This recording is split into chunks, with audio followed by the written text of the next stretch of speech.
Nosotros somos Laura Castaño, Lucía Pino, Patricia Valle, Lucía Vallejo y Mujama, y vamos a presentar nuestro trabajo sobre Celestín Freinet. Nuestro trabajo está compuesto por 5 apartados: la contextualización histórica, social y educativa, la biografía de Celestín Freinet, aportaciones a la educación, teoría de la educación, los ejemplos prácticos y la referencia bibliográfica. En cuanto al contexto histórico, social y educativo, el final del siglo XIX fue una época turbulenta, debido a importantes conflictos como la batalla de Sedan, donde los franceses se sometieron a una humillante rendición con el Tratado de Versalles. Surge el primer levantamiento obrero, llamado la Comuna de París.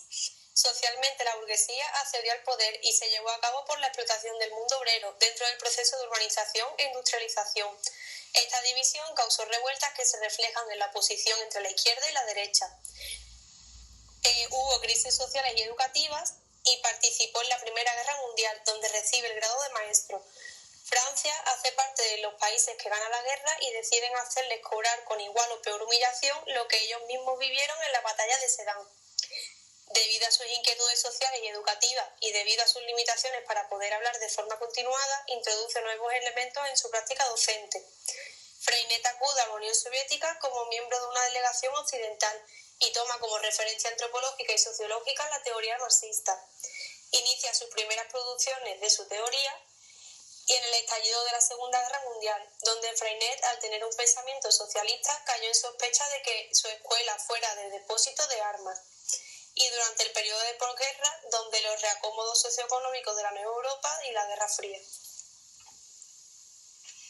En cuanto a los principios de la pedagogía de Freinet, nos encontramos la funcionalidad, que dice de esta que es una escuela útil y sirve para dar respuesta a las situaciones de la vida. También dice que la educación no es una fórmula de escuela, sino una obra de vida. Como ejemplo, tenemos el cálculo vivo, la actividad mediante la cual manifiesta que los niños aprenden trabajando. De esta forma, construyen su aprendizaje. La vida natural y experimental del aprendizaje es el tanteo experimental. Como ejemplo, tenemos los materiales no estructurados. Globalización. Es la respuesta docente a la visión global de la realidad que presentan las características psicológicas de los niños y niñas. Las acciones favorecedoras de este principio es el huerto escolar. Conocimiento de él o la alumno. Se trata de conocer al alumno o alumna para poder orientarles en función de su propia individualidad y del grupo. Como ejemplo tenemos la historia personal. Individualización es dar a los niños la libertad de escoger su propio trabajo, de decidir el momento y el tiempo de este trabajo, y todo habrá cambiado. Como ejemplo tenemos la autoevaluación. La socialización. La escuela ha de corregir las diferencias que generan las desigualdades en el medio. Trabajo colaborativo que armoniza el binomio individuo-sociedad. Como ejemplo tenemos el diario de clase. La armonización, libertad-orden. Esto quiere decir que necesita una organización cooperativa, generadora de un orden que haga posible la libertad, para compartir el pensamiento y la afectividad. Como ejemplo tenemos la asamblea del aula. La cooperación, que es la piedra angular de la pedagogía de Freinet, se realiza a través de una obra colectiva y de equipo, tanto para el alumno como para el profesorado. Como ejemplo tenemos los juegos cooperativos y las integraciones de experiencia, que declara que la escuela y la vida deben ir unidas. La integración de experiencia es necesaria desde el punto de vista metodológico y personal. Como ejemplo tenemos la participación de los familiares como agentes didácticos. A continuación tenemos la biografía de Freinet, el cual nació el 16 de octubre de 1896 en Vence, en los Alpes Marítimos, Francia. En 1927 publica una de sus obras más famosas, La imprenta en la escuela. Fue el creador en 1928 de la Cooperativa de Enseñanza Laica y de la Escuela Proletaria. En 1948, la Cooperativa de Enseñanza Laica se transforma en el Instituto de la Escuela Moderna. Tras esta acción, en 1953 fue expulsado del Partido Comunista como disidente. Falleció el 8 de octubre de 1966 en Vence, 8 días antes de cumplir los 70 años, y tras su fallecimiento su proyecto fue continuado por su esposa y compañera Elisa Freinet.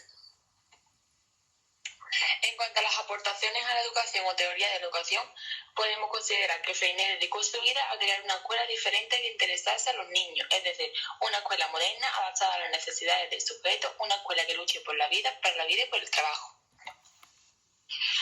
Primero, cabe destacar que dentro de la educación, la idea del tanteo experimental, la cual considera que los aprendizajes se efectúan a partir de las propias experiencias. Otra de sus aportaciones es el principio de cooperación, el cual exige la creación de un ambiente en el aula en el que existan elementos mediadores en la relación maestro-alumno. Cooperación entre alumnos, alumnos-maestros y entre maestros, con la finalidad de compartir experiencias y dialogar. Además, propuso unos principios fundamentales para la mejora de la educación: expresión, comunicación y creación. La definió como las funciones básicas del individuo, las cuales permiten al niño construirse como persona. Vida cooperativa y participativa, donde el niño aprende a realizar las tareas escolares escritas y prácticas, ayudando a los demás en el trabajo en equipo.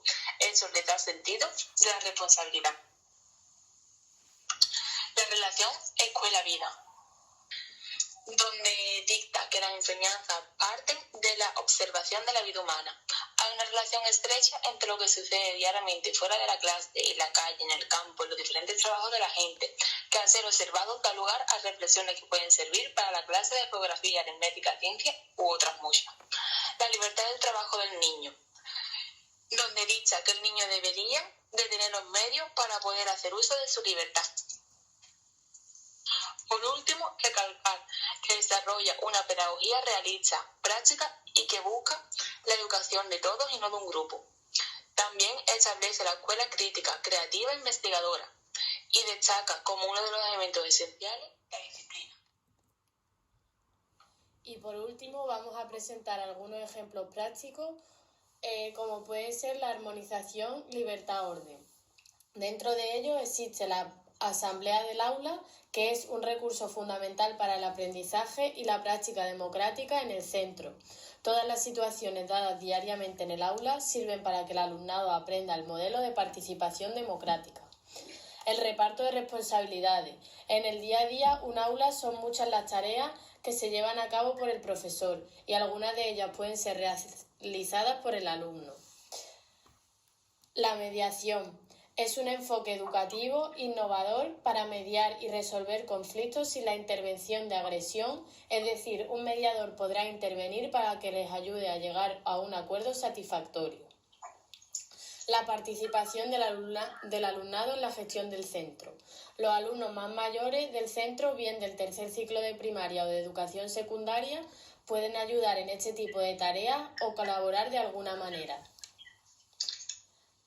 La cooperación. La cooperativa escolar es una forma en la que los alumnos cooperan y se gestionan para tomar decisiones de manera democrática sobre un patrimonio colectivo que se forma con beneficios y aportaciones económicas de todos, generado por la venta de productos colectivamente.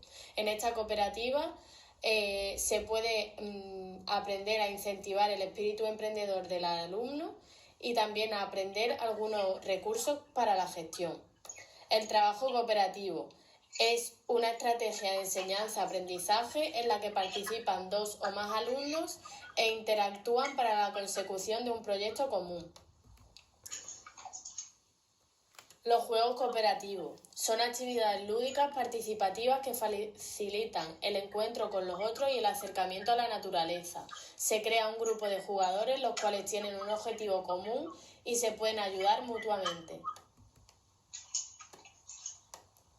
Y por último, la integración de experiencias, la música y los juegos tradicionales. La música tradicional es la que se ha transmitido de generación en generación, casi siempre de forma oral, y los juegos tradicionales son aquellas prácticas lúdicas aprendidas mediante la transmisión oral. Son los juegos que aprendemos de nuestros mayores y que han pasado de padres a hijos oralmente. Las celebraciones y fiestas son actos culturales o actividades deportivas, lúdicas o de convivencia que alteran la vida ordinaria del centro escolar y se realizan según el calendario escolar. Estas celebraciones sirven para que la escuela conozca, participe y valore el patrimonio cultural y las tradiciones populares de cada pueblo. Por último, dejamos nuestra referencia y hasta aquí nuestro trabajo.